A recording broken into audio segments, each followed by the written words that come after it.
Au niveau de la moralité des débats, je l'ai dit, ça a été le bal des faux culs, des hypocrites et des amnésiques, quoi, c'est tout. On a un couple qui effectivement qui est présenté comme étant les concepteurs, les architectes de cette opération humanitaire qui brille hélas par leur absence, donc par conséquent le procès est un petit peu tronqué, il est hémiplégique puisqu'il appartenait bien évidemment à ce couple-là qui a toujours pris d'ailleurs ses responsabilités en disant que c'est eux qui choisissaient les enfants, etc. Ils sont bien évidemment les grands absents de ce procès, c'est dommage. Il y a également dans ce procès également d'autres absences que nous regrettons, c'est-à-dire l'absence de preuves. Venir faire le reproche aujourd'hui à des familles d'accueil, qui plus est, qui étaient bénévoles, de s'être engagés, d'avoir cru en cette opération, avoir cru en sa légitimité, avoir cru, parce que des avocats l'avaient confirmé, en sa légalité.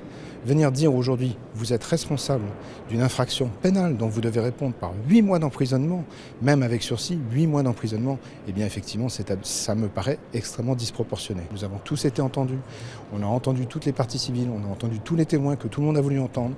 Le débat, de mon point de vue, a été serein. C'est donc une justice sereine qui va être rendue, ce qui nous change dans cette affaire quand on sait les conditions dans lesquelles la justice a pu être rendue pour d'autres parties au Tchad à l'époque.